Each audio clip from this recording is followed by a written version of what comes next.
Hi everyone, Diana Rankin here with our messages and predictions for April the 1st through the 7th. And yes, Daisy is here with me. You'll probably hear her.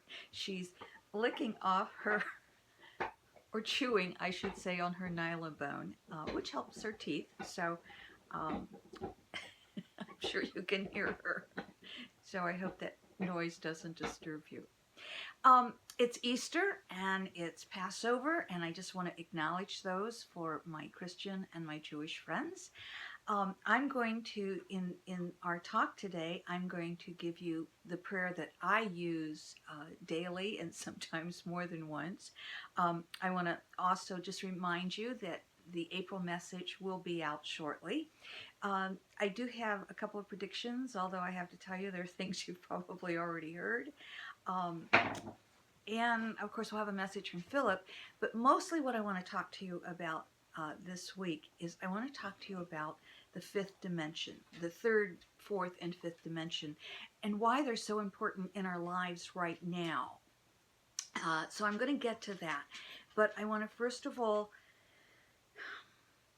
this week there's a quiet before the storm, and perhaps because of Easter and Passover. But there's like this quiet, and then at the end of the week, we're going to have a bit of a storm.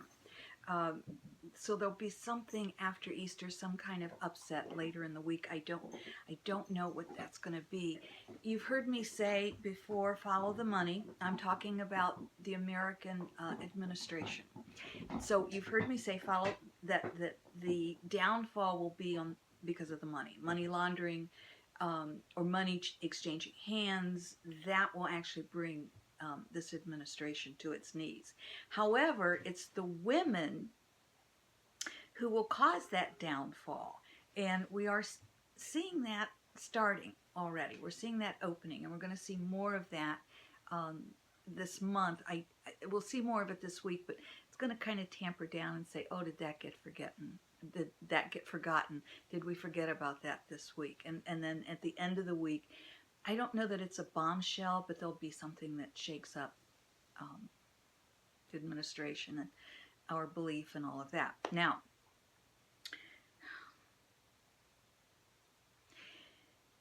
I want to say I am so proud of these young people who march for our lives, who are involved and who started this and who are going to keep it going. These are the future leaders of not only our nation, but I think they're going to be future leaders of the whole world, not only of America. I think the world's going to hear from them as well. And I want to thank all of the people, young people, old people, all of us around the world who came out March 24th. Unfortunately, my plans were changed at the last minute, and I was unable to go into the city to be part of the rally. But I was there in spirit, and thank you all for who did come out and support these kids. You know, it breaks my heart that people are speaking out against these young people. And I want to say the people who are, I hope no one says to you when you were a child, that no one said to you, and no one will say to your children what you're saying to these young people. Think about it. Let's stop the anger. Let's stop the nastiness. Which leads me right into why it's so important to know about fourth and fifth dimensions. The third dimension is where we live. And in the third dimension, we see our lives moment by moment by moment. We have memories of yesterday and we think about tomorrow, but we really only see our lives right here in the moment we're in. In the fourth dimension, we're able to see, I'm sorry, I forget to take those off because I'm so used to wearing them and I realize they have a glare in this room. Anyway, the fourth dimension is where we can see our life. Instead of seeing it moment by moment, we see it from birth to death in its entirety. Because in truth, Einstein tells us that time does not happen as we perceive it. And so in the fourth dimension, we're able to move past the third dimension concept of time and see the entire span of our life at the same time. Time and time. That kind of gets a little confusing. And, you know, I want to stop for a moment because I want to say in my year-long workshop, a few months ago, I think it was in our first one in January, in our first meeting, we talked about multiple dimensions. I mean, we went up into 7, 8, 9, et cetera, et cetera. I'm only going to talk about 3, 4, and 5 because those are the ones that are really important, and I'm not going to go into the details, certainly. But this came up last night, again, in a discussion I was having with a friend over dinner. And we were talking about the different dimensions and what does this mean in our lives and how is this going to take place and how is it taking place.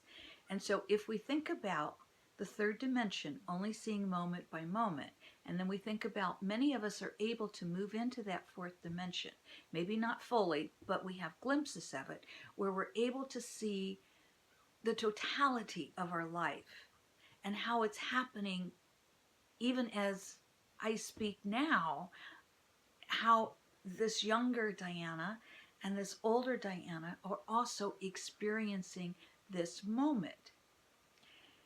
That's a hard concept to get, and we can sometimes get it intellectually, but once we have the experience of it, we've got it. And I know many of you have had that experience. And when you have that experience of seeing the totality of our lives, when we experience that, we're able to recognize everything does take place for a reason. And so we look at ourselves, choices that we've made, and we say, you know, that's why I made that choice, and that's okay because look where it led me. And so I'm not angry with myself for making that choice. I forgive myself for making that choice. And that's the beauty of being able to move into the fourth dimension. And as I say, many of us are moving into that fourth dimension or moving in and out of it. I don't live there. I'm not at the point where I live there. And believe me, I still get angry. I still get sad. I still cry. I still feel pain. I still feel heartache. I still can get hurt.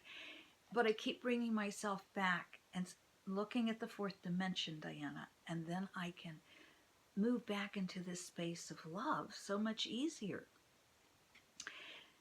When we move into the fifth dimension, we move into these parallel worlds. And as we move into the fifth dimension and recognize the parallel worlds, wow.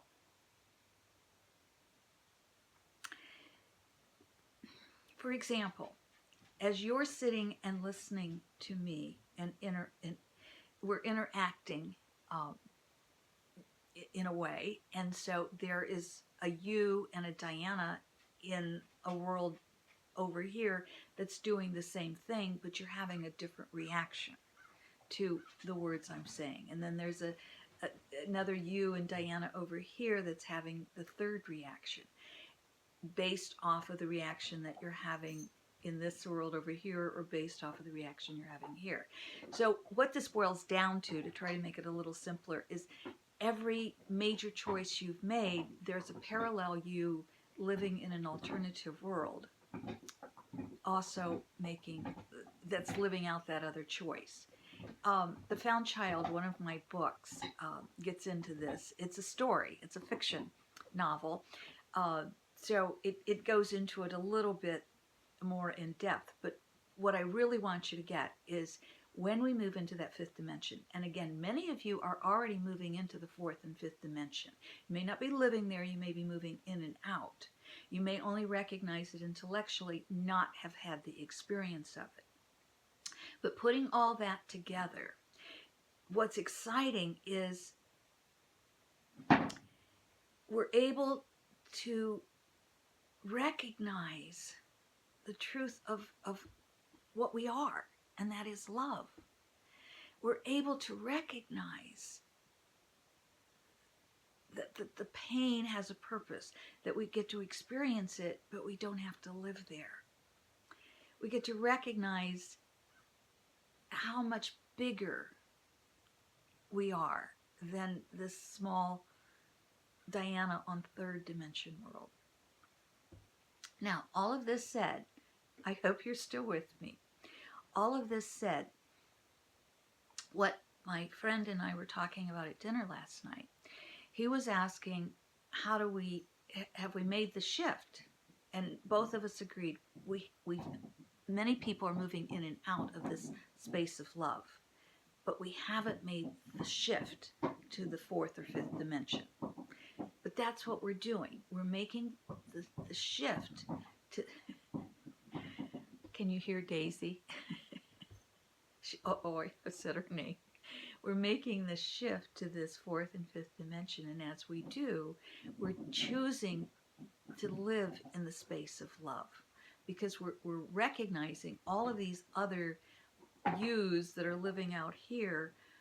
They're maybe living in love, but they're not always, but they can live out this other part of us. However, as we make that, more and more of us make that shift into love, that shift into the fifth dimension, that shift into understanding of how much larger our lives are than in the third dimension, then there's that tipping point. And so it's like as the jar fills and fills, or the water jug or whatever, there's that tipping point. And when we get to that tipping point, then there will be that jump or that leap in to the fourth and fifth dimensions for all of us. Well, for all of us who allow ourselves to make that leap. Now, here's the unknown. What happens to those who stay in the third dimension? Will that be a place of anger and frustration and fear? And the fourth and fifth dimensions will be a place of greater love. And what about those who make this leap into the fifth dimension, into the higher dimensions? Will we mourn those who are still in the third? Will it look like we have died, or have we just disappeared? Where's the closure? And I don't have the answers, not yet. Maybe one of you will have the answers, but I don't have the answers as what happens when we make that leap. What happens when the third dimension stays put, but the fourth and the fifth dimension, there's that leap that so many of us will make? I don't know that the answer is there yet, because as a human, we do need closure. We don't want to leave anyone behind. Certainly we will be living in parallel to, in the same planet as third dimension, as I think there are already plenty of people in fourth, fifth, and so on, sixth, seventh, and eighth, and other dimensions living right here on this planet. That's how those of us move into, those of us who are psychic and psychic mediums move into spirit world, because it's just a very thin veil between the worlds. So I think more and more of you, more and more of all of us will be moving into the fourth and fifth dimension. We'll learn as we go along, and we'll find out what it means. What it means for us now, however, is in order to make that leap, we have to leave behind our fears. We have to leave behind the anger. We have to leave behind the fear. This does not mean we do not hold the acts of people. You know, there's a difference between saying a person is evil and the acts of that person are evil. And you've heard me tell the story of Michael and Lucifer sitting on both sides of God. I won't go into that again this time. But there are no evil people. There are people who commit evil acts, and those people may commit evil acts over and over and over and over. We see a lot of evil acts being committed in our world now, horrific acts.